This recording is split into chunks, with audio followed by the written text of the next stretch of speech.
महाराज दिवोदास, माँ के 9 रूपों की कथा के प्रथम प्रसंग में अभी तक आपने ये सुना कि किस प्रकार माता सती के देहावसान के पश्चात महादेव अशांत होकर चिरकाल के लिए ध्यान में लीन हो गए, जिसके कारण सृष्टि में भांति भांति के संकट भी उत्पन्न होने लगे थे। और इसी मध्य माता शैलपुत्री के आविर्भाव के पूर्व एक महासंकट विस्फोट होने की प्रतीक्षा में था, जो वज्रंग की पत्नी वारंगी के उदर में पल रहा था।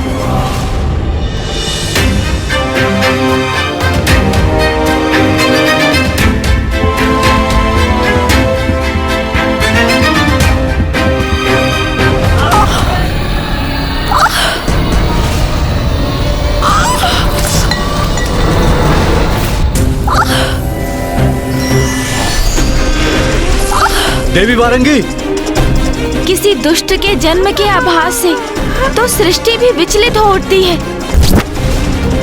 इसलिए अपशकुन प्रस्तुत कर सभी को चेतावनी देती है।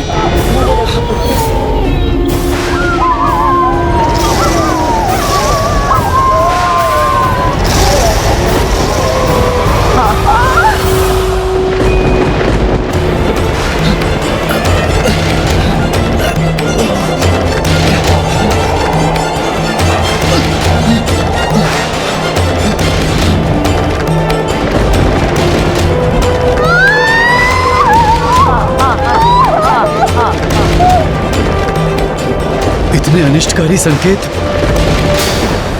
मेरे पुत्र के रूप में संसार के लिए एक महासंकट जन्म ले रहा है।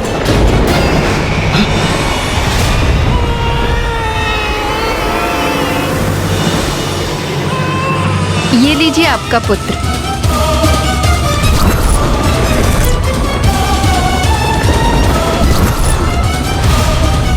शुद्ध वज्रंग को शीघ्र ही ये आभास हो गया कि उसका जन्मा पुत्र वरदान के रूप में अब सृष्टि के लिए एक अभिशाप मात्र था, क्योंकि वो और कोई नहीं, वो वज्रंग का पुत्र तारकासुर था। ओम तारकासुराय नमः।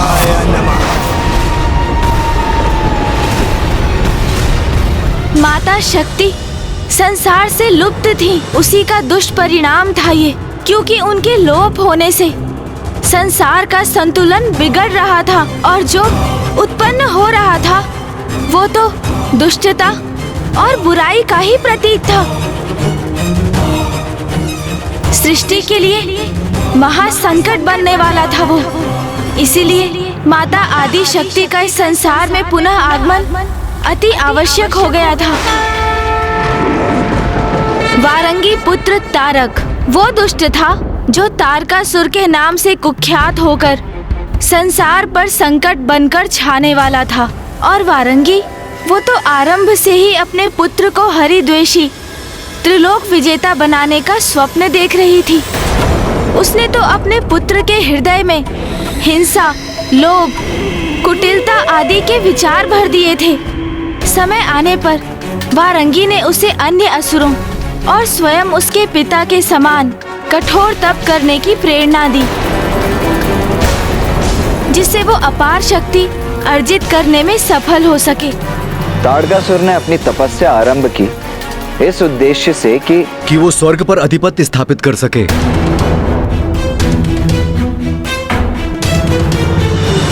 नहीं महाराज, स्वर्ग पर अपना आधिपत्य प्राप्त करना तो उस दुष्ट के लिए तुच्छ सी बात थी। पूर्व के सभी असुरों से भिन्न उसने ब्रह्मदेव से ऐसा वरदान मांग लिया था जो सर्वथा अनूठा था। ओम ब्रह्मदेवाय नमः। ओम ब्रह्मदेवाय नमः। ओम ब्रह्मदेवाय नमः। ओम ब्रह्मदेवाय नमः। ओम ब्रह्मदेवाय नमः। ओम ब्रह्मदेवाय नमः। ओम ब्रह्मदेवाय नमः। ओम ब्रह्मदेवाय नमः। वत्स तारकासुर,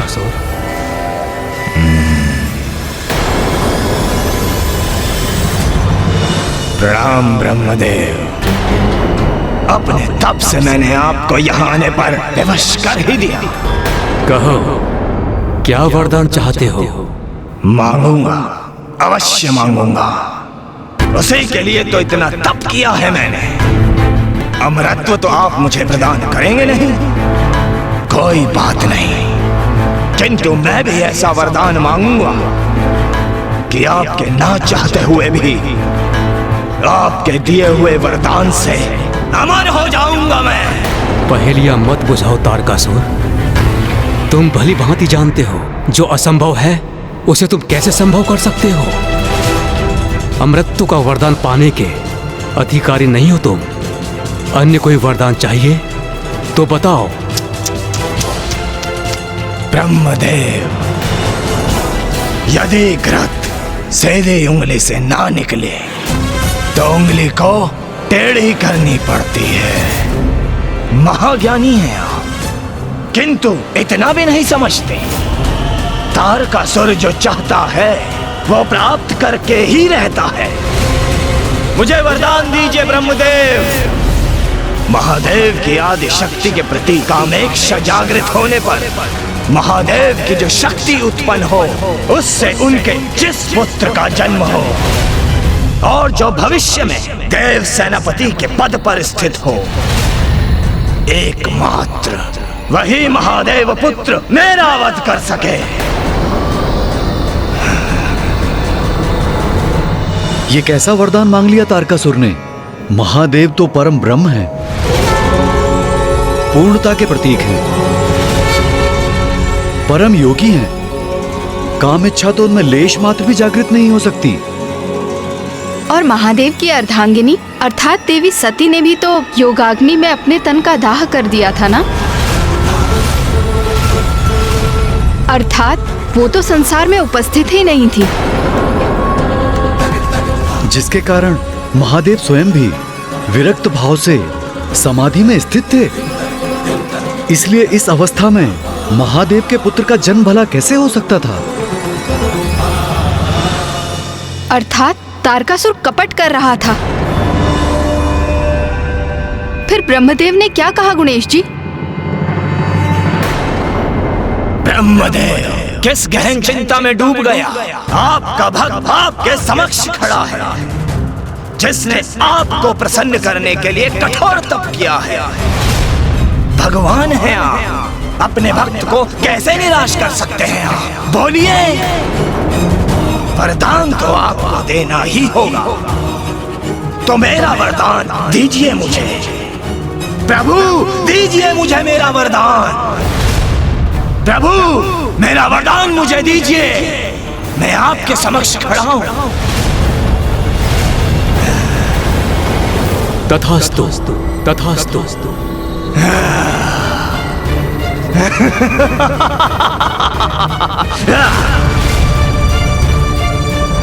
प्रणाम ब्रह्मदेव।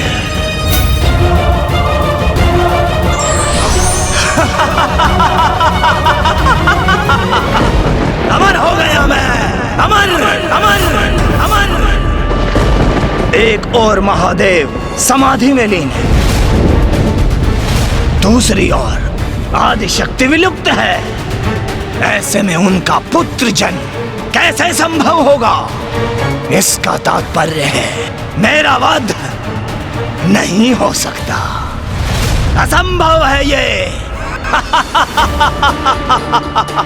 अंत काल तक जीवित रहूंगा मैं, अनंत काल तक, और समस्त ब्रह्मांड में गूंजेगा मेरा ही मंत्र, मेरा ही मंत्र। ओम तारकासुराय नमः, ओम तारकासुराय नमः। ब्रह्मदेव तारकासुर को वरदान देने के लिए विवश थे, इसलिए तप के बल पर नहीं अपितु अपनी बुद्धि में उपजे छल से तारकासुर अमृतत्व के निकट पहुंच गया था और उसने वो मांग लिया था जो असंभव था। महादेव का ऐसा पुत्र कहाँ उत्पन्न हो सकता था? और इसके लिए तो सर्वप्रथम महादेव को उनकी समाधि से बाहर लाना आवश्यक, और ये तो माता आदि शक्ति के अतिरिक्त और किसी के भी द्वारा संभव नहीं था। इसीलिए माता आदि शक्ति ही इस विकट परिस्थिति में हस्तक्षेप कर इस समस्या का समाधान कर सकती थी।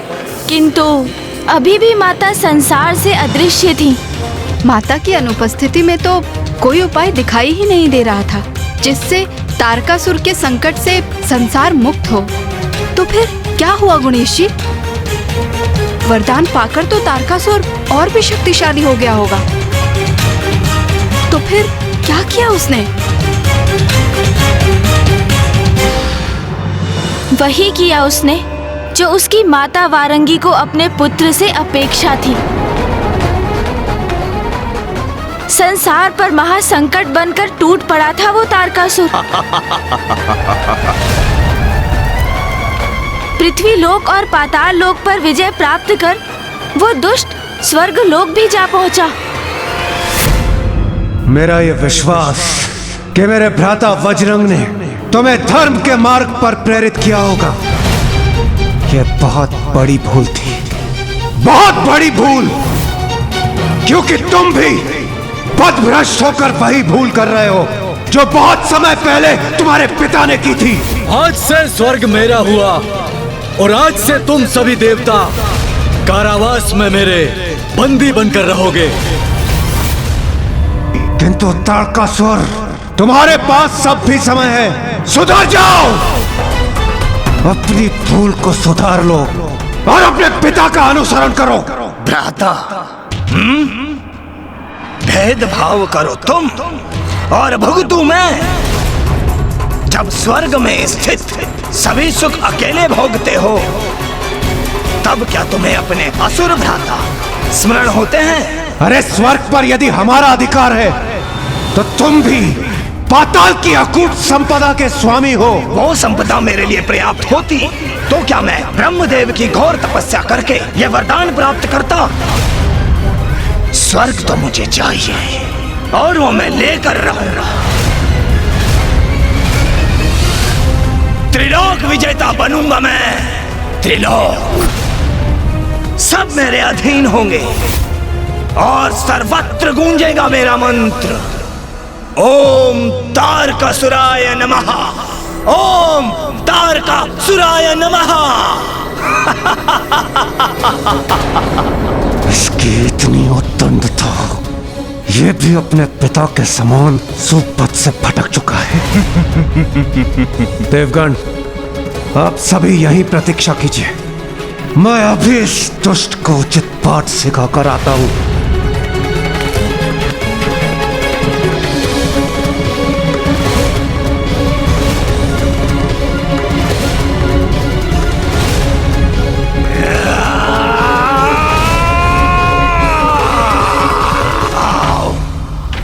देवराजेंद्र, तुम्हें पराजित करके मैं स्वर्ग पर भी अपना एकाधिकार स्थापित करूंगा। दुष्ट असुर, मेरे एक ही प्रहार में तुम्हारे सारे ब्रह्म मिट जाएंगे। सावधान! ब्रह्म मिटेगा किंतु मेरा नहीं, तुम्हारा।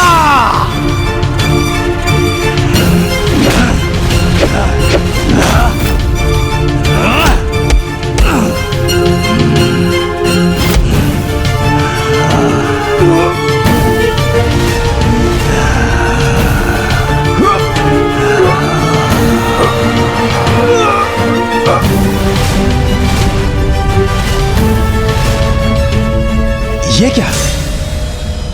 इसने तो देवराज को भी भुजा में जकड़कर ऊपर उठा लिया। इंद्रदेव का ऐसा अपमान कदापि सहन नहीं करेंगे हम। तारकासुर, तुम्हारा इतना दुस्साहस! मूर्ख देवताओं, शीघ्र तुम भी उसी अवस्था में होगे जहां पर तुम्हारे देवराज इंद्र हैं।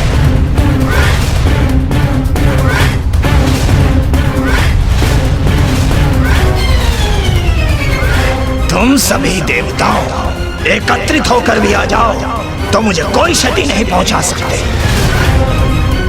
किंतु मैं तुम्हें अपना बंदी अवश्य बनाऊंगा, ऐसे कारागार में जहां से तुम्हारा मुक्ति पाना असंभव है।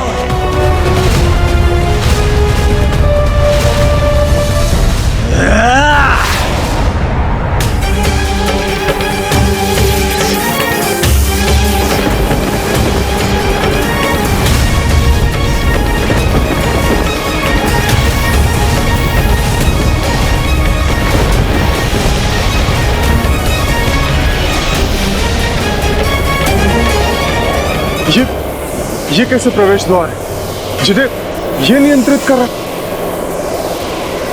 कुछ भी हो, हमें आक्रमण तो करना ही होगा।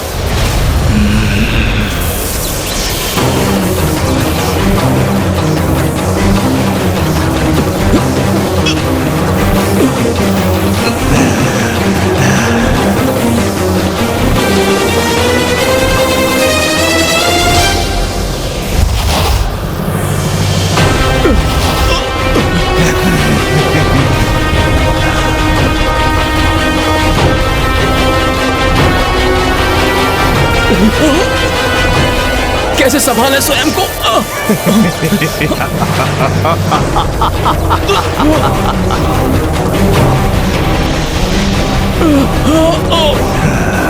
इस प्रकार तो सूर्यदेव, वायुदेव, वरुणदेव और अग्निदेव इस संसार से लुप्त हो जाएंगे, और यदि ऐसा हुआ तो इस संपूर्ण सृष्टि का सर्वनाश हो जाएगा। इंद्रदेव, इन देवताओं के साथ सृष्टि की रक्षा तुम्हारे निर्णय पर टिकी है। तुम चाहो तो इन देवताओं की रक्षा संभव है। अपनी पराजय स्वीकार कर लो इंद्रदेव, अन्यथा मैं सूर्यदेव, अग्निदेव, वरुणदेव और वायुदेव को ऐसे अंधकार स्थान पर भेज दूंगा जिससे बाहर निकलने का कोई मार्ग नहीं ढूंढ सकेंगे वो ऐसे स्थान में। ये क्या हो रहा है? ये सब क्या हो रहा है? कैसे रोकूं मैं इस दुष्ट को?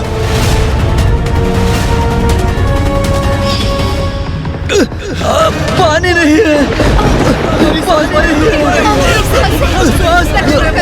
प्रभु ये क्या हो रहा है? ये क्या हो रहा है? नष्ट हो जाएंगे, मेरी सांसें लुप्त हो रही है प्रभु। देखो इंद्रदेव, वायुदेव और वरुणदेव के लुप्त होने का प्रभाव तो होने भी लगा है। धीरे धीरे सूर्यदेव भी ऐसे ही लुप्त हो जाएंगे, और यदि एक बार वो अदृश्य हुए तो सृष्टि अंधकार में डूब जाएगी, और वो तो बस आरंभ होगा। देवताओं के लुप्त होने के परिणाम स्वरूप उनके विनाश का शीघ्र ही निर्णय लेना होगा। तुम इस सृष्टि की रक्षा करोगे या ये सर्वनाश होने दोगे? बताओ। नहीं इंद्रदेव, पराजय स्वीकार मत कीजिएगा। नहीं, कदापि नहीं, कदापि नहीं दुष्ट। कदाचित इतना पर्याप्त नहीं है तुम्हारे लिए इंद्रदेव, तो उचित है मैं तुम्हें भी इस अंधकार में धकेल देता हूं। जाओ।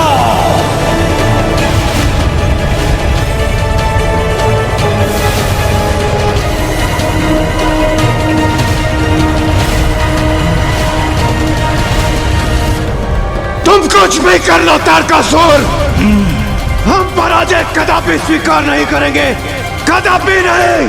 तो कदाचित मुझे कुछ ऐसा करना होगा जिसे तुम सहन ही न कर सको।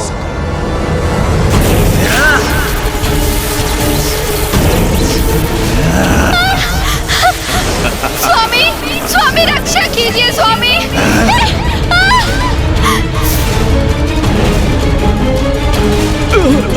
वायुदेव रक्षा कीजिए। देवी शची, देवी संज्ञा, स्वामी, स्वामी रक्षा। मैं तुम्हें और तुम्हारी देवियों को अवश्य ही सुरक्षित जाने देता, किंतु तुम तो हट पर ही अड़े हुए हो। तो फिर तुम्हारी पत्नियों को भी उस अंधकार में समाहित होना ही होगा ना। वायुदेव रक्षा कीजिए। रक्षा कीजिए स्वामी, रक्षा कीजिए स्वामी, स्वामी रक्षा कीजिए। स्वामी, स्वामी रक्षा कीजिए। तारकासुर अनुचित कर रहा है हमारे साथ। कैसे बचाव करें अब हम? रुक जाओ तारकासुर, मैं पराजय स्वीकार करता हूँ मैं पराजय। क्या कहा तुमने? पराजय स्वीकार की तुमने?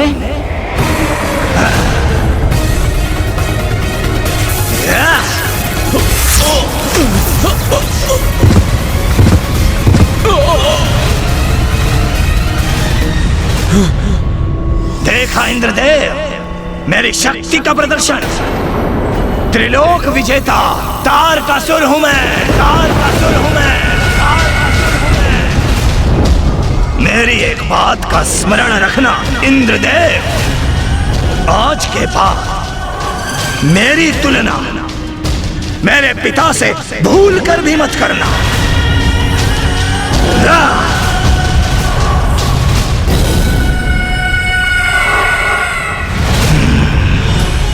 तारकासुर से पराजित होने के पश्चात लाचार होकर सभी देवता ब्रह्मदेव की शरण में गए।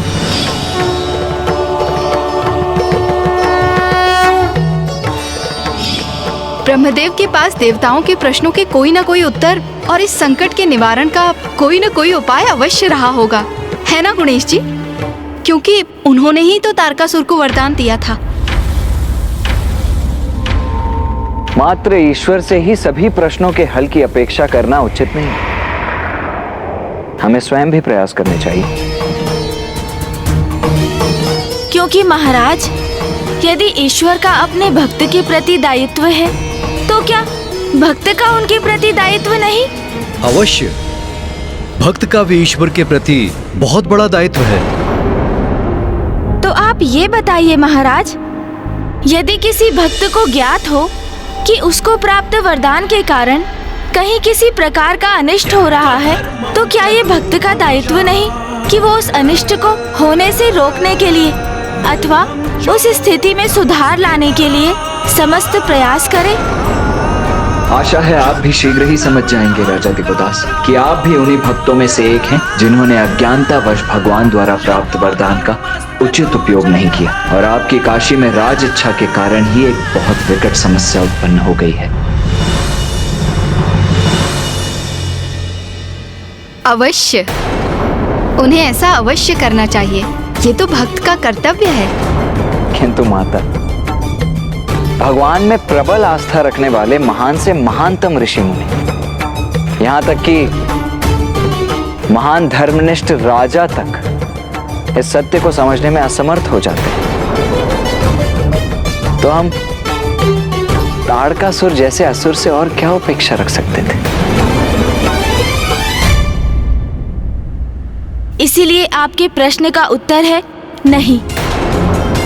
ब्रह्मदेव ने ना तो देवताओं के प्रश्नों का उत्तर दिया, ना ही उनके संकट निवारण का कोई उपाय।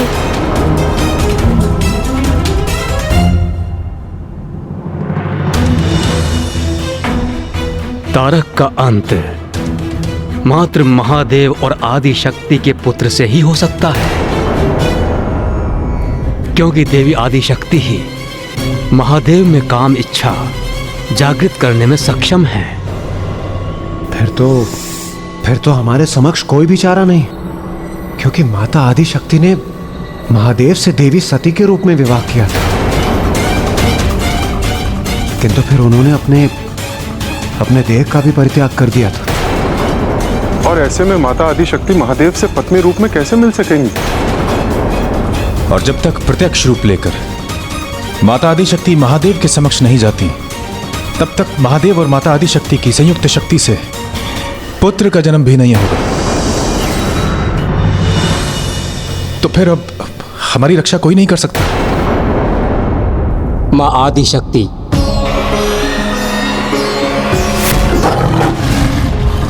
अब उनके आगमन से ही इस तारकासुर नामक संकट का अंत संभव हो सकता है।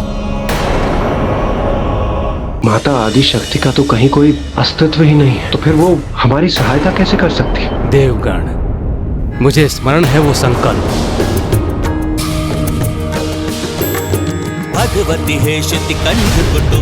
मुझे क्षमा कर दीजिए इस देह में और इस रूप में जिसमें मैंने आपको अपार कष्ट दिया। मैं अब एक क्षण भी और नहीं रहना चाहता, किंतु मैं उचित समय आने पर माता मैना की पुत्री के रूप में जन्म लूंगी और पुनः आपकी पत्नी बन आपका सानिध्य प्राप्त करूंगी।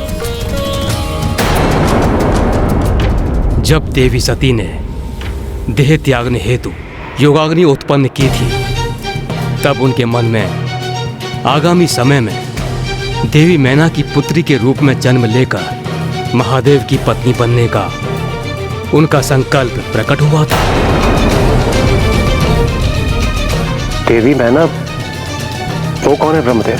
देवी मैना और अन्य कोई नहीं, वरन प्रजापति दक्ष की ही नातिन थी। प्रजापति दक्ष की पुत्रियों में से एक थी देवी स्वधा। उन्हीं देवी स्वधा से 3 अयोनिजा पुत्रियों का जन्म हुआ।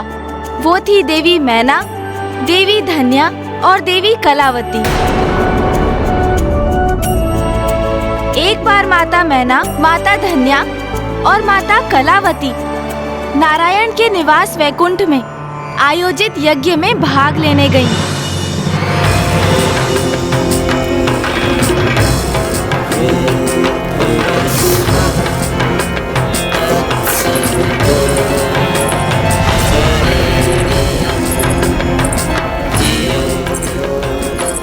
आप सभी देवताओं को हमारा प्रणाम।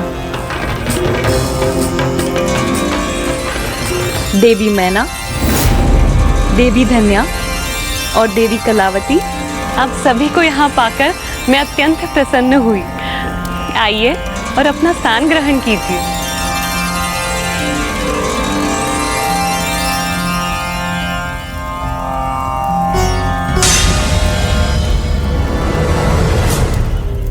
नारायण के उस महायज्ञ में सभी देवी देवता भी उपस्थित थे।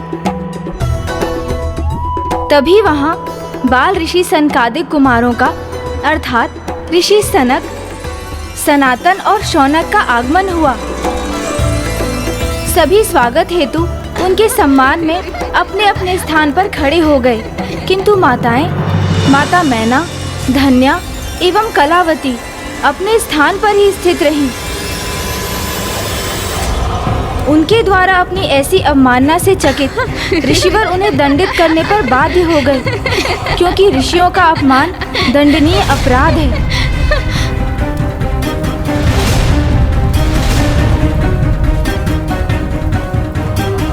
देवियों, देवियों, देवियों,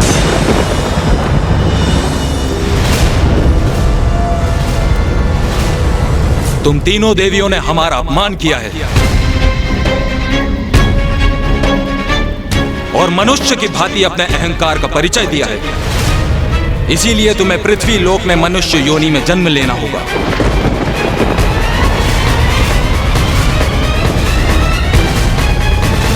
हे ऋषिवर, हमें क्षमा कर दीजिए, हमसे भूल हो गई। आपका अपमान करने का आशय कदापि न था हमारा।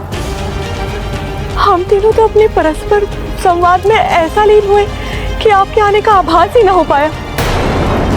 हाँ ऋषिवर, हमें क्षमा कर दीजिए। किंतु वहाँ जो भी हुआ वो तो सर्वथा अनुचित था ना गणेश जी? क्या अनुचित मानकर आप इतनी व्यग्र हो रही हैं माता? यही कि माता स्वदा की अयुजा पुत्रियां माताएं मैना, धन्या और कलावती तो संस्कारी एवं सर्वगुण संपन्न थी। तो फिर महासनत कुमारों के प्रवेश करने पर वे उनके सम्मान में अपने स्थान से उठी क्यों नहीं? और महासनत कुमार तो इतने शांत स्वभाव के हैं, उनके स्वभाव में क्रोध और अहंकार तो लेश मात्र भी नहीं है। तो उन्होंने इतने साधारण से अपराध के लिए इतना कठोर दंड दे दिया। हाँ माता, ये सब तो माता आदि शक्ति की ही लीला थी। उनकी ही इच्छा से माता मैना, माता धन्या और माता कलावती अपने स्थान पर स्थित रहीं और दंड की भागी बनी। महान ऋषि होने के नाते सनत कुमारों को ये आभास हो गया था कि ये तो माँ की ही लीला है। इसलिए उन्होंने माताओं को शापित और रक्षित किया, किंतु साधारण दंड देकर ऋषि सनत कुमारों ने माताओं को बड़े दंड से रक्षित भी तो किया। वो कैसे गणेश जी? महाराज, ज्ञानी व्यक्तियों का अपमान करने वाले महापाप के भागी होते हैं। ऐसा महापाप जिससे छुटकारा पाने के लिए कई जन्मों की यातना सहनी पड़ती है। किंतु ऋषि सनत कुमारों ने तो माताओं को एक ही बार मनुष्य योनि में जन्म लेने का शाप दिया। इसलिए वो शाप नहीं, शापानुग्रह था, जिसमें शाप निहित एक बहुत सुंदर वरदान भी था। वरदान? कैसा वरदान? देवी मैना, आप मनुष्य योनि में जन्म लेकर नारायण के अंश हिमावन से विवाह करेगी और स्वयं माता आदि शक्ति देवी पार्वती के रूप में आपकी पुत्री होंगी। देवी पार्वती की माता बनने के पुण्य के कारण आपको जीवन काल के उपरांत 6 शरीर कैलाश में प्रवेश प्राप्त होगा। धन्यवाद ऋषिवर। गणेश जी, धन्य ईश्वर की लीला जो शाप अथवा दंड को भी कभी कभी वरदान के रूप में परिवर्तित कर देते हैं। आप में भी परिवर्तन आएगा राजा देवोदास। माता की उन्हीं कथाओं के श्रवण से और उन्हीं की लीला से आपको ये भी ज्ञात होगा कि कैसे अब आपके जीवन में मात्र 10 दिवस ही शेष रह गए हैं, किंतु इन्हीं 10 दिवसों में आप जीवन के उस सत्य से अवगत भी होंगे जिनके विषय में अब तक आपको ज्ञान नहीं था।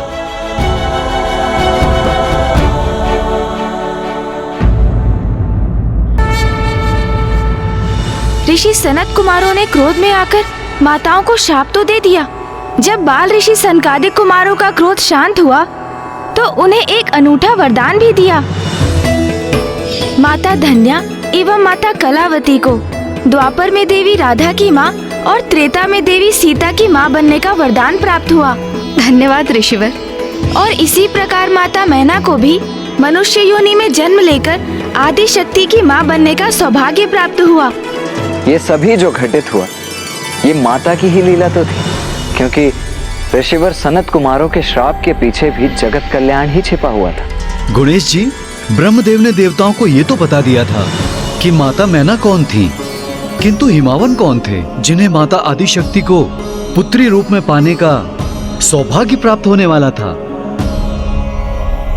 बताइए ना गणेश जी। राजा हिमावन और कोई नहीं, नारायण के ही अंश हैं। शांताकारं भुजगशयनं पद्मनाभं सुरेशं। क्योंकि एक भाई अपनी बहन से अधिक दूर भला कहाँ रह सकता है। जब ब्रह्मदेव ये सब देवताओं को बता रहे थे तब तारकासुर निश्चिंतता से स्वर्ग पर स्थापित हो गया था और उसने समूचे ब्रह्मांड में अपने आतंक का विस्तार करना आरंभ कर दिया था। जाओ, समस्त संसार को आतंकित कर दो, उन्हें मेरे नाम का उच्चारण सिखाओ। मेरा मंत्र ओम तारकासुराय नमः, इसी नाम की गूंज प्रत्येक स्थान पर सुनाई देनी चाहिए मुझे, और जो कोई ऐसा करने से अस्वीकार करे उसका अंत कर दो। और इस प्रकार अब माता आदिशक्ति का माता शैलपुत्री के रूप में जन्म लेने का समय आ चुका था। समय आ गया है।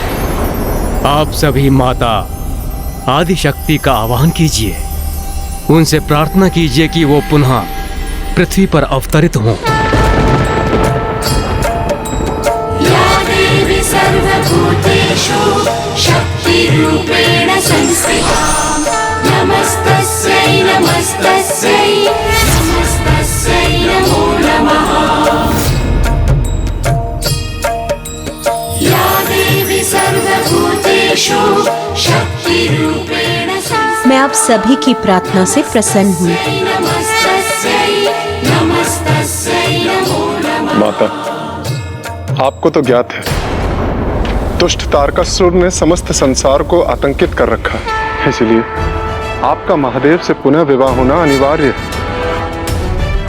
हम सभी देवता आपसे विनती करते हैं कि माता मैना की पुत्री माता पार्वती के रूप में जन्म लेने की कृपा करें। अब समय आ गया, आप सभी जाइए और नारायण अंश राजा हिमावत का विवाह माता मैना से संपन्न कराइए। मैं पुनः अवतरित होंगी, क्योंकि तारकासुर का अंत अब समीप। इस मध्य तारकासुर को मेरे आविर्भाव और उसकी मृत्यु के संकेत मिलते रहे।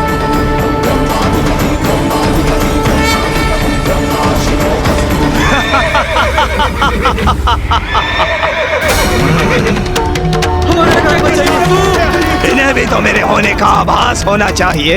हमारे रक्षा कीजिए प्रभु, रक्षा कीजिए।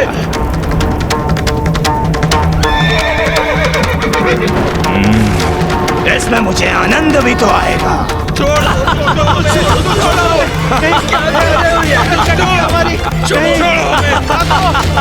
रक्षा करो अपनी। छोड़ो मुझे। रक्षा कीजिए।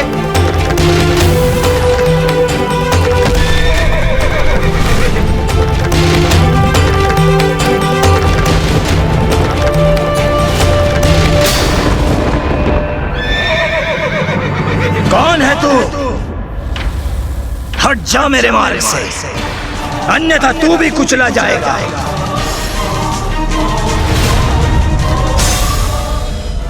इतना दुस्साहस! तूने मेरे आदेश को भी अनसुना कर दिया।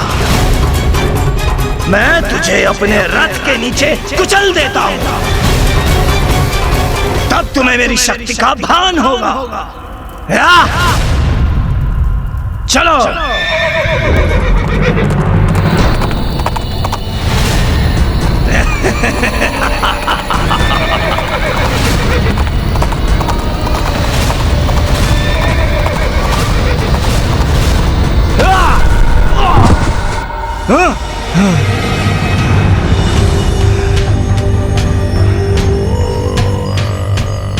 मेरे दुस्वप्न में वो तेजस्वी युवक कौन था?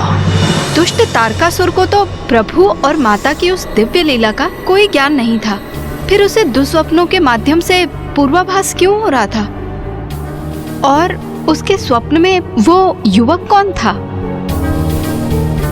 माता सभी को ये ज्ञात करा रही थी कि तारकासुर के अंत का समय निकट आ रहा था। इसीलिए अब परोक्ष रूप से माता ने तारकासुर को उसका परिचय देना आरंभ कर दिया था, जिससे उसकी भेंट अब शीघ्र ही होने वाली थी। और वो था उस दुष्ट का काल।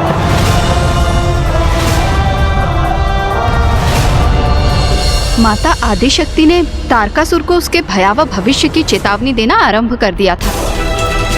वो उस दुस्वप्न से अवश्य प्रभावित हुआ माता, किंतु क्या गुणेश जी? महाराज, कभी कभी व्यक्ति की अज्ञानता उसे संकट रहित होने का आभास कराती है। जैसे विशालकाय पक्षी शतुरमुर्ग पर जब भी कोई संकट छाता है तो वो सत्य को नकार कर अपना शीश मिट्टी में छिपा लेता है और सुरक्षित होने का भ्रम पाल लेता है। उसी प्रकार तारकासुर भी भ्रम उत्पन्न कर सभी चेतावनियों को नकार रहा था, किंतु सत्य को चाहे कितना भी नकार ले, वो सत्य ही रहता है।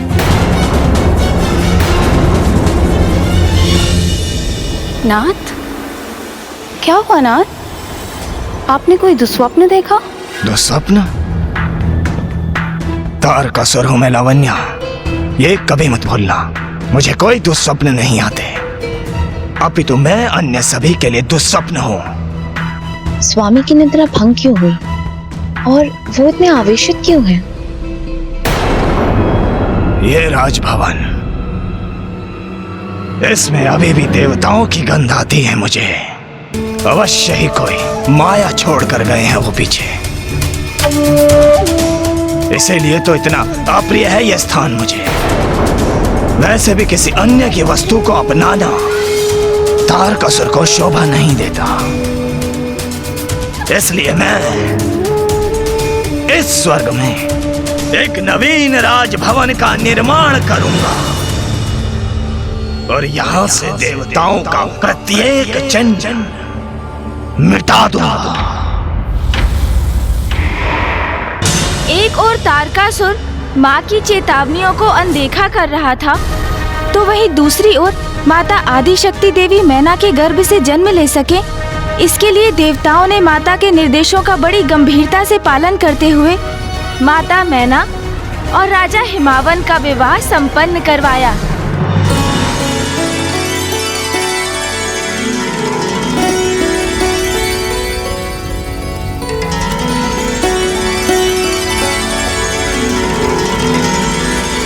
जहाँ माता मैना और हिमावन जी सुखमय दाम्पत्य जीवन व्यतीत करने लगे, वहीं तारकासुर देवताओं के प्रत्येक चिन्ह तक को मिटाने के लिए आतुर था।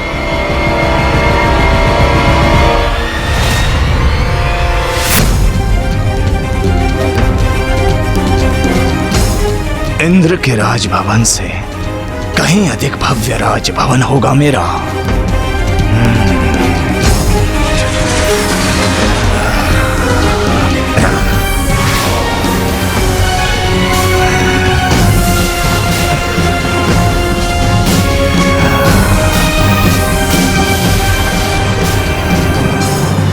देवताओं का राजभवन नहीं चाहिए मुझे। मैं स्वयं अपना नगर बसाऊंगा यहाँ, स्वर्ग में भी और अन्य सभी लोकों में भी। उचित है, उचित है, सर्वथा उचित है। असुरराज तारकासुर की जय, असुरराज तारकासुर की जय।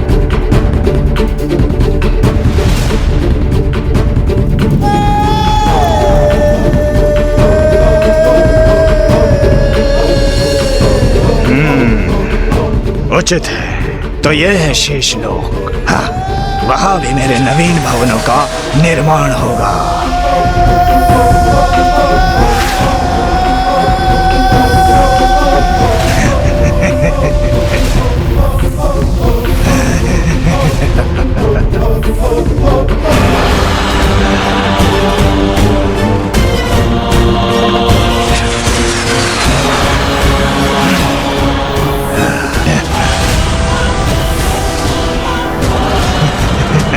असुरराज तारकासुर की जय, असुरराज तारकासुर की जय, असुरराज तारकासुर की जय।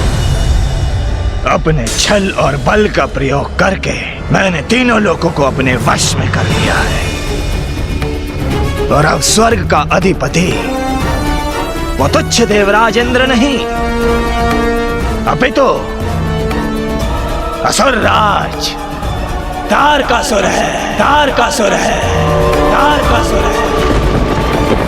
तो मैं अब अपने नवीन मंत्रीगण को नियुक्त करूंगा।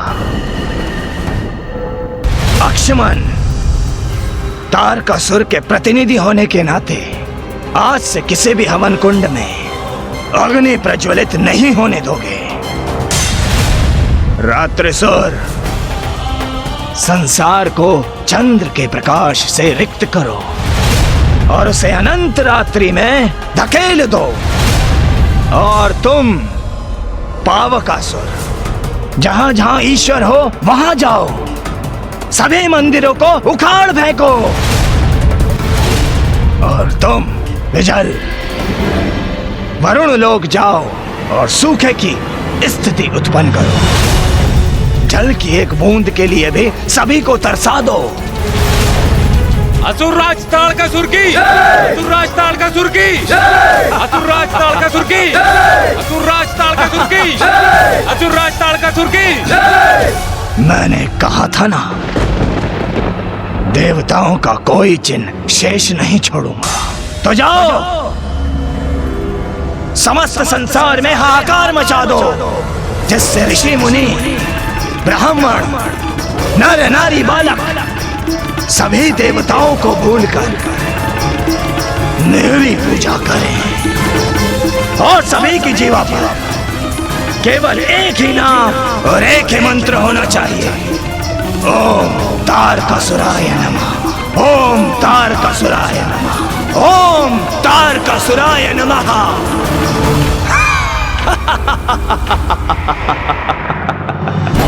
माँ ही प्रकृति है, माँ ही शक्ति है। इस समय मात्र शिव ही शक्ति से विलग नहीं थे, वरन सृष्टि भी इस समय शक्ति से रिक्त थी। और इसी शक्ति की अनुपस्थिति के कारण पाप और अधर्म का बोलबाला था, जिसे माँ की शक्ति ही रोक सकती थी। तारकासुर और उसके कुटिल मंत्रियों के द्वारा एक निरंकुश और दमनकारी सत्ता स्थापित करने में अधिक समय नहीं लगा।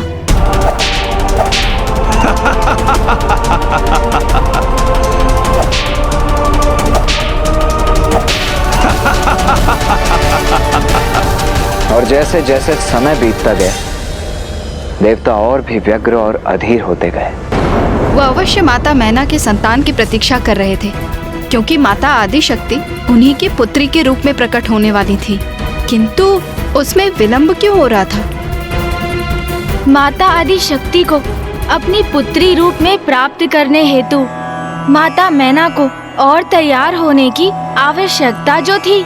माता मैना को तो ये ज्ञात भी नहीं था कि ऋषि सनत कुमारों ने ही उन्हें पूर्व जन्म में ही मनुष्य योनि में जन्म लेने का शाप दिया था। तो उन्हें अपनी वास्तविकता से परिचय कैसे प्राप्त होने वाला था? महाराज, इसका उपाय भी ब्रह्मदेव ने ही प्रस्तुत किया। प्रभु, हमें और कितनी प्रतीक्षा करनी होगी? कब होगा इस संकट का अंत? माता आदिशक्ति के आदेशानुसार हमने माता मैना और राजा हिमावन का विवाह भी संपन्न करा दिया। तो अब तो समय आ गया ना कि हमारे भी कष्ट दूर हो। अब समय आ गया है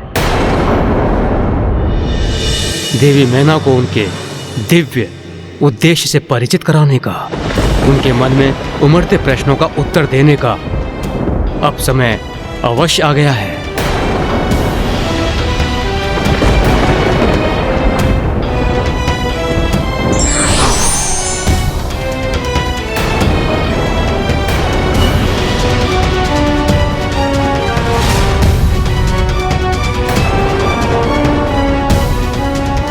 एक दिव्य ऋषि का रूप धारण कर ब्रह्मदेव राजा हिमावन के राजभवन में पहुंच गए। माता मैना को ये ज्ञात नहीं था कि वास्तव में वो कौन है, किंतु फिर भी उनकी दिव्यता के आभास से वो अनभिज्ञ नहीं रह सकी। कितने दिव्य हैं ये ऋषिवर, इनका प्रभाव मंडल, इनके मुख और व्यक्तित्व का तेज कितना अद्भुत है। इन्हें देखकर मुझे ऐसा आभास हो रहा है जैसे मेरा इनसे पूर्व का कोई परिचय है। पुत्री मैना के मन में उठा विचार सर्वथा उचित है। मेरी पौत्री देवी सुधा की पुत्री होने के नाते ये मेरी प्रपोत्री है।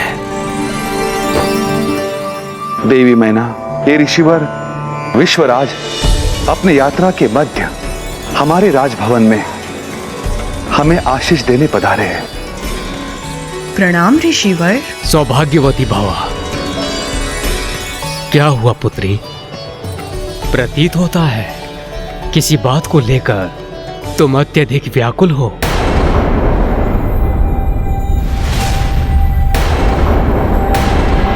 ऋषिवर, मेरे मन में सदैव कुछ अस्पष्ट दृश्य उत्पन्न होकर मुझे उलझन में डाल देते हैं।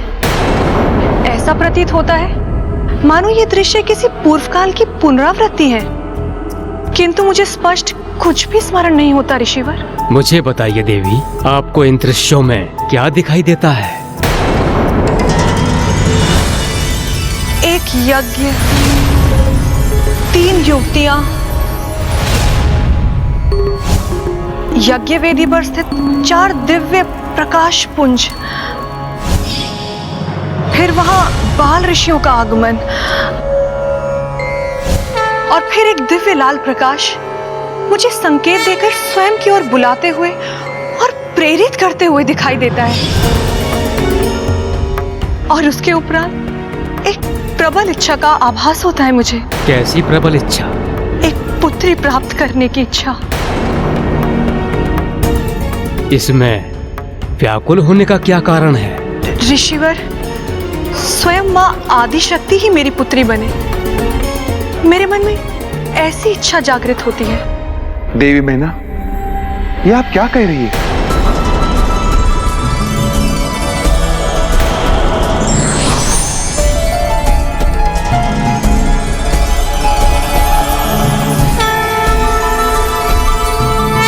प्रभु ब्रह्मदेव। पुत्री मैना, जो लाल दिव्य प्रकाश तुम्हें दिखता है वो स्वयं माता आदिशक्ति है। आपकी प्रबल इच्छा अवश्य सत्य होगी, किंतु आपको माता आदिशक्ति का पूजन करना होगा।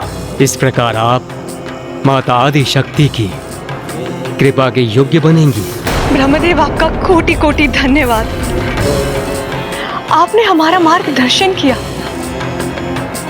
हम कृतार्थ हुए प्रभु। मैं पूर्ण निष्ठा से आपके कहे प्रत्येक शब्द का पालन करूंगी। कल्याण हो।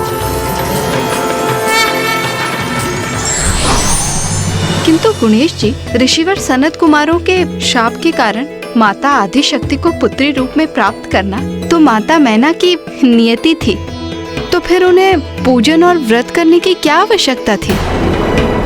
आप सर्वथा उचित कह रही हैं माता, किंतु अभी माता मैना मनुष्य रूप में थी, इसलिए ब्रह्मदेव के द्वारा सुझाए गए व्रत और पूजन से अभी उन्हें और तैयार होने की आवश्यकता थी। पूर्ण निष्ठा के साथ पूजा जो करनी थी उन्हें, जिसे सुहागन पूजा कहा जाता है, और जो भी दंपति इस पूजा को करते हैं उनकी कन्या के रूप में स्वयं माता आदिशक्ति जन्म लेती हैं। और माता मैना और राजा हिमावन ने पूर्ण निष्ठा से ये व्रत और पूजन आरंभ किया। जहाँ एक ओर माता मैना और राजा हिमावन माता आदिशक्ति की पूजा कर रहे थे, तो वहीं दूसरी ओर देवता और भी व्याकुल हो रहे थे, क्योंकि तारकासुर का आतंक निरंतर बढ़ता ही जा रहा था। ज्ञात नहीं कब माता आदिशक्ति जन्म लेकर अवतरित होगी। कहीं ऐसा ना हो कि ये दुष्ट संसार में पाप की पराकाष्ठा उत्पन्न करते।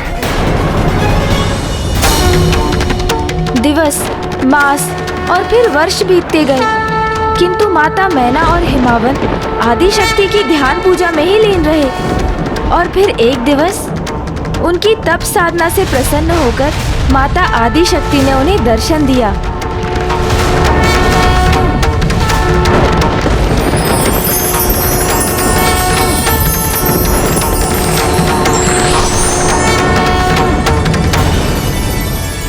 मैना, हिमावन,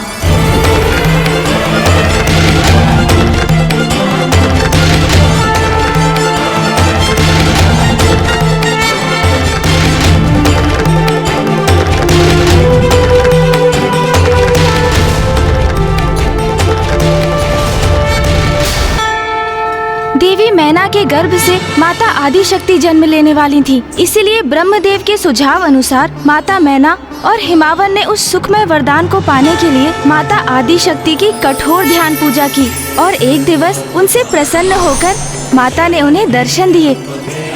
मैना, हिमावन, माता, मैं तुम दोनों की पूजा से प्रसन्न हूँ। कहो, क्या वरदान चाहिए तुम्हें? माता, मुझे आपसे संतान चाहिए, किंतु 4 अवस्थाओं के साथ। कहो पुत्री, क्या है ये 4 अनिवार्य अवस्थाएं? मुझे ऐसी पुत्री चाहिए जो तीनों लोगों के समस्त क्रियाकलापों का निर्धारण करे, जो त्रिदेवियों की मूल उनकी जननी हो, जो संसार के सभी क्रियाकलाप नियंत्रित करने वाली हो, और जो महादेव की पत्नी बनने की अधिकारी हो। ये सभी तो मैं ही हूँ। अर्थात तुमने मुझे ही अपनी पुत्री रूप में प्राप्त करने की आकांक्षा की। मैं तुम्हारी पुत्री बनकर तुम्हारी मनोकामना अवश्य पूर्ण करूंगी।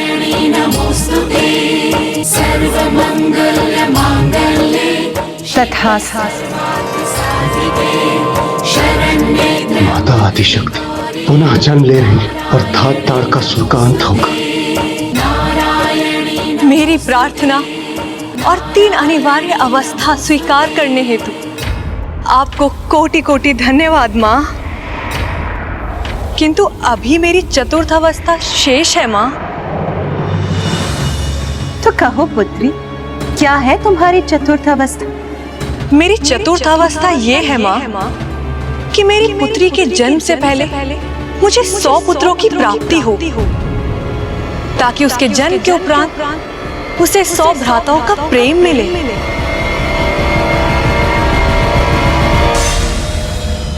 100 भ्राता, किंतु जब तक 100 पुत्रों का जन्म होगा बहुत विलंब हो चुका होगा। तब तक तो ये दुष्ट तारकासुर सब कुछ नष्ट कर देगा, सब कुछ। यदि माता ने ये वरदान दे दिया तो माता के जन्म में बहुत समय लग जाएगा। किंतु पुत्री मैना, इस समय 100 पुत्रों का जन्म तो संभव नहीं, क्योंकि मुझे शीघ्र अति शीघ्र जन्म लेना ही होगा। इस समय सृष्टि के बढ़ते अत्याचारों को रोकने, पापियों का संहार करने मेरा शीघ्र आविर्भाव होना आवश्यक हो गया है। मैं तुम्हें 100 पुत्रों के समान एक ही पुत्र प्रदान करूंगी, जिसका नाम मैनाक होगा, और वो स्वर्ण पर्वत का रूप धारण कर अपने दिव्य प्रकाश से दे दिव्यमान होगा।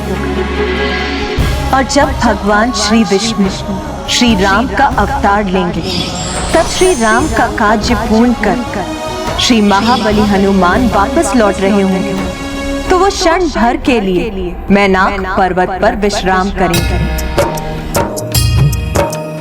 और यही एक क्षण मैनाक पर्वत को सर्वकाल के लिए विख्यात करेगा। शरण्ये त्र्यंबके गौरी नारायणी नमोस्तुते। नारायणी नमोस्तुते। माता आदि शक्ति के शब्दों का पालन करने पर माता को पुत्र रूप में मैनाक की प्राप्ति हुई, और जब स्वयं माता आदि शक्ति के जन्म लेने का समय समीप आया तो उन्होंने तारकासुर को एक और चेतावनी भी दी। अपने घुटनों पर टिककर झुको मेरे समक्ष और कहो, ओम तारकासुराय नमः। कहो। हम अपने घुटने एकमात्र ईश्वर के समक्ष ही टेकते हैं, उन्हीं के समक्ष हम अपना शीश झुकाते हैं। तुम हमें ऐसा करने के लिए विवश नहीं कर सकते। अरे कितने भक्तों को बंदी बनाकर प्रताड़ित करोगे तुम तारकासुर? संसार के कण कण में ईश्वर के भक्त वास करते हैं। रुको।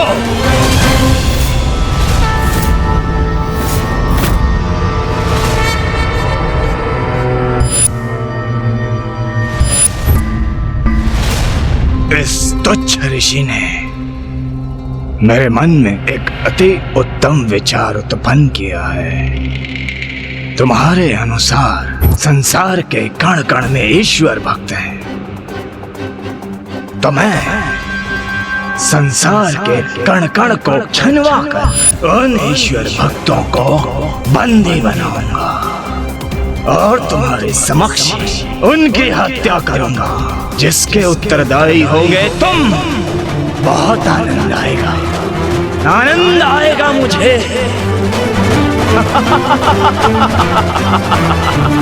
आनंद। छोड़ दो दुष्टों, ईश्वर से डरो। बहुत घमंड है ना तुझे अपने ईश्वर पर। देखते हैं तेरा ईश्वर इस नरसंहार से कैसे रोकता है।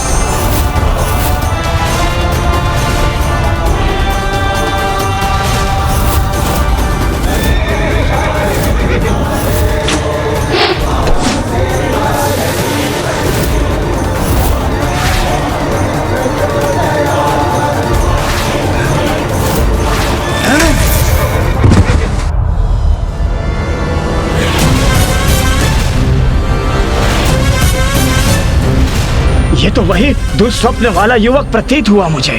क्यों ये युवक मुझे बार बार दिखाई दे रहा है? क्या वो युवक वास्तव में था वहाँ, अथवा वो मात्र मेरा भ्रम था? ये कैसे संभव है? क्यों दिखाई दे रहा है ऐसा दृश्य मुझे? भ्रमित तारकासुर उस लघु पराजय से विचलित होकर जो उसने किया, उसका तो विचार किसी को भी निशब्द कर दे। गुणेश जी, तारकासुर अब तक जो कर चुका था, क्या वो दुष्टता की पराकाष्ठा नहीं थी? इससे अधिक वो अब क्या करने जा रहा था? हत्या, ईश्वर के भक्त की हत्या।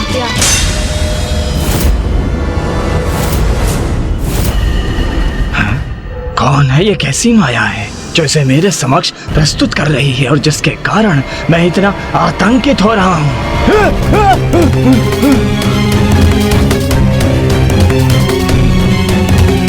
आप नीचे गिर गए थे तो मैं उठने में आपकी सहायता कर रहा था। सहायता? तू मेरी सहायता करेगा? तारकासुर की तू करेगा? दूर हट तुच्छ ऋषि, तूने मुझे स्पर्श करने का दुस्साहस कैसे किया? त्रिलोक विजेता तारकासुर हूं मैं। मुझे किसी की सहायता की आवश्यकता नहीं, और तुम्हारे जैसे तुच्छ मायावी और वृद्ध ऋषि की तो कदापि नहीं। मूर्ख समझते हो तुम सब मुझे। सब ज्ञात है मुझे, सब। ये माया तुम्ही ने उत्पन्न की है ना? उद्दंड ऋषियों, मेरे साथ मायावी क्रीड़ा कर मुझे दया की दृष्टि से देखने का दुस्साहस कर रहे हो तुम, तो उचित है दंड दूंगा तुम्हें मैं। तुम सभी को मृत्यु दंड दूंगा मैं, मृत्यु दंड दूंगा मैं। सैनिकों, हत्या कर दो इन दुष्ट ऋषि मुनियों की, कोई शेष न रहे। ईश्वर भक्तों का ये सामूहिक हत्याकांड सभी के लिए एक उदाहरण होना चाहिए, और इसके उपरांत कोई मुझसे उद्दंडता करने का साहस नहीं करेगा। देख क्या रहे हो? अंत करो इन सबका। मारो इन्हें, किसी को नहीं छोड़ना। हे माता, हमारी सहायता करें। हे माता, हमारी रक्षा करें। माता, ये पापी तारकासुर तो धृष्टता के चरम को भी पार कर चुका है। ईश्वर भक्तों का अंत करने पर तुला। देवराज, मात्र देवी आदि शक्ति उसे ऐसा कदापि नहीं करने देगी। आप सब स्तुति गान कर उनका आह्वान कीजिए।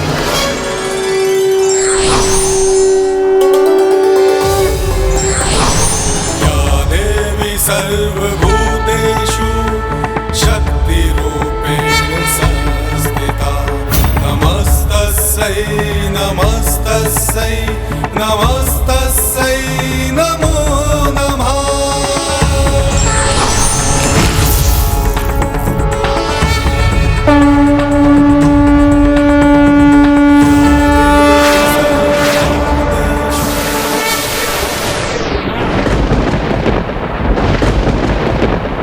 अब सभी को ज्ञात हो जाएगा कि मेरी शक्ति के समक्ष इन मूर्खों की भक्ति नहीं टिक सकती। समस्त संसार देखेगा ये भीषण हत्याकांड, फिर कोई मेरे त्रिलोक विजेता तारकासुर के समक्ष शीश उठाने का साहस नहीं करेगा।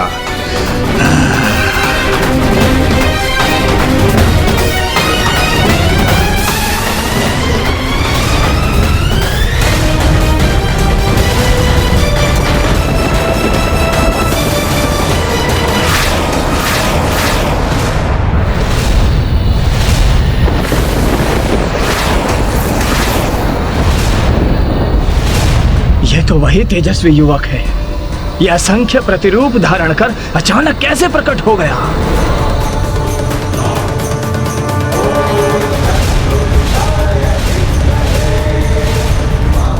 तारकासुर, तुम्हें क्या प्रतीत हुआ? तुम ऐसे ही निरंतर अत्याचार करते रहोगे और माता आदि शक्ति तुम्हें रोकने के लिए कुछ नहीं करेंगी? तुम कौन हो? कौन हो तुम? तुम कौन हो?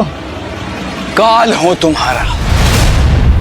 शीघ्र जन्म लेकर तुम्हारा वध करूंगा मैं। असंभव, ये संभव नहीं है। माता आदि शक्ति स्वयं जन्म लेंगी, तभी तो संतान प्राप्ति होगी उन्हें। वो भी शीघ्र होने वाला है। माता आदिशक्ति का जन्म अब शीघ्र होने वाला है।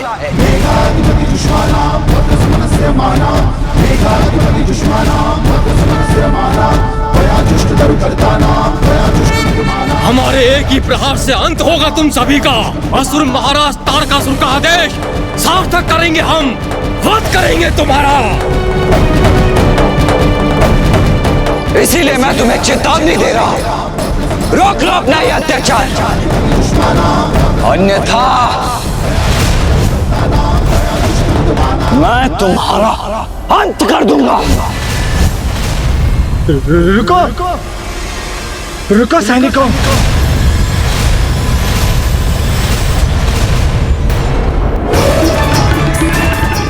इन ब्राह्मण और ऋषियों को छोड़ दो, मुझे मेरी अरे अपने महाराज की रक्षा करो, रक्षा करो, रक्षा, मुझे घेर लो। असुर महाराज की रक्षा करें, किंतु किससे? यहाँ तो कोई शत्रु है ही नहीं।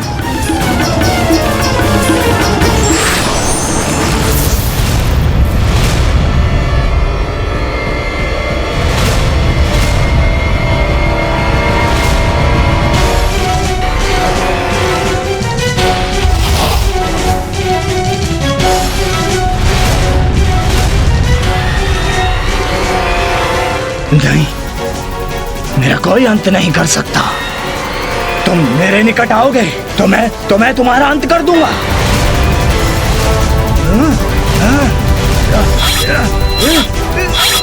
ये असुर महाराज तारकासुर को क्या हो गया है? व्यर्थ में अपने खड़ग क्यों चला रहे हैं?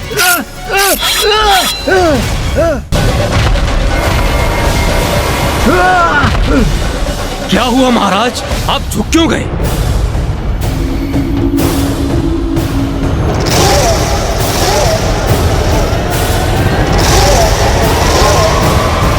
तो क्या ये भी मेरा भ्रम ही था, अथवा ये इन दुष्टों की ही कोई माया थी?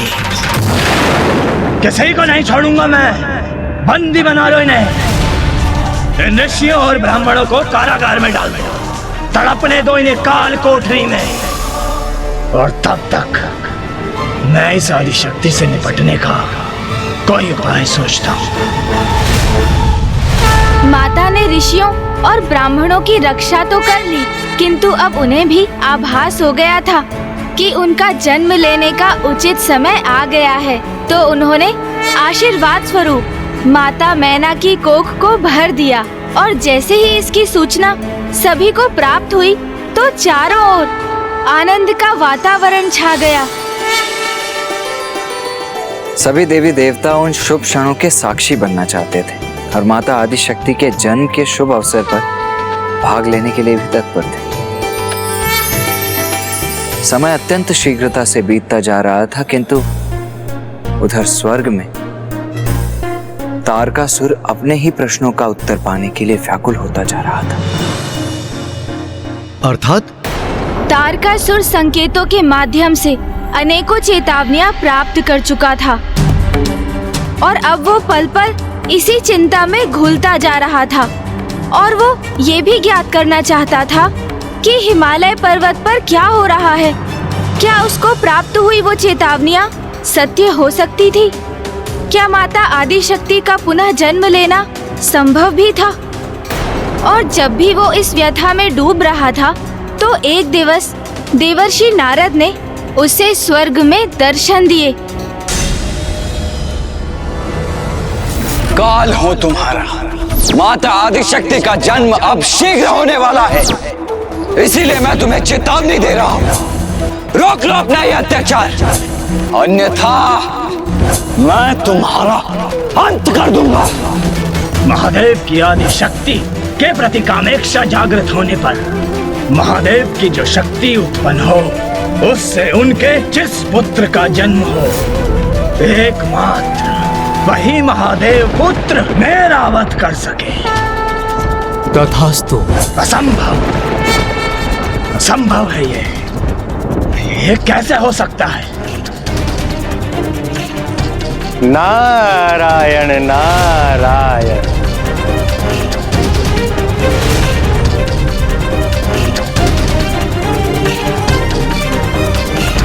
नारायण नारायण।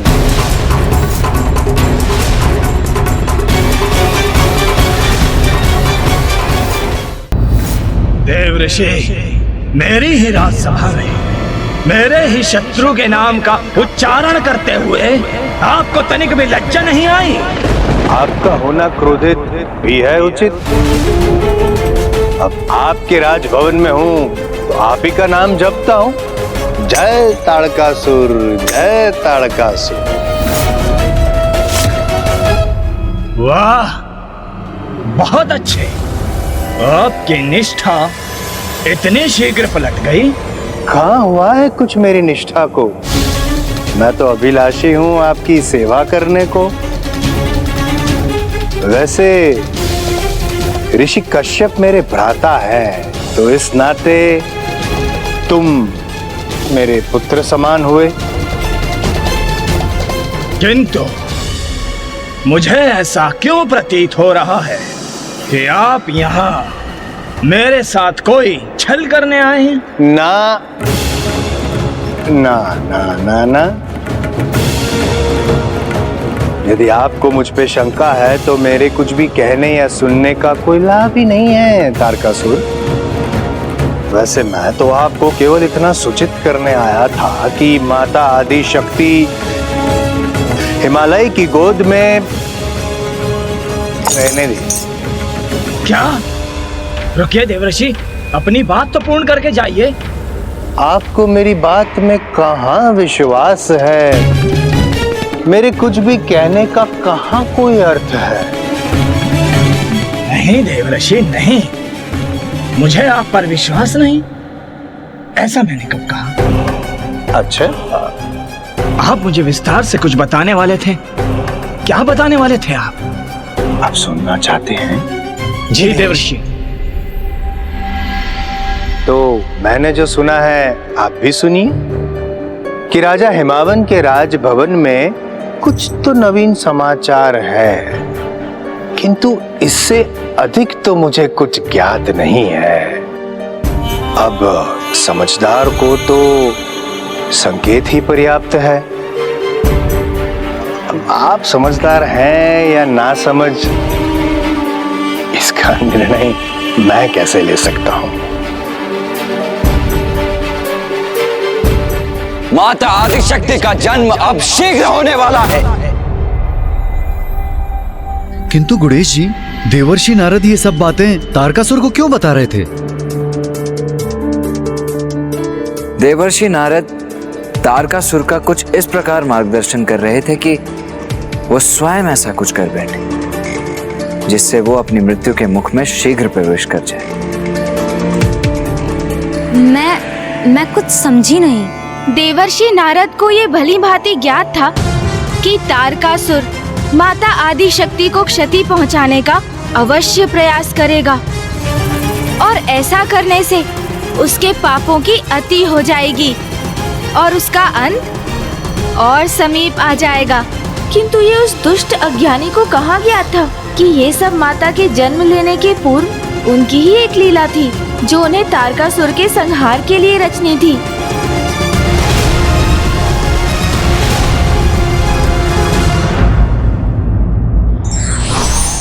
दंड देने से पूर्व ईश्वर सभी को सद्मार्ग पर लौटने का संकेत और अवसर अवश्य देते हैं, किंतु ये व्यक्ति पर निर्भर करता है कि वो उसे समझ पाता है या नहीं।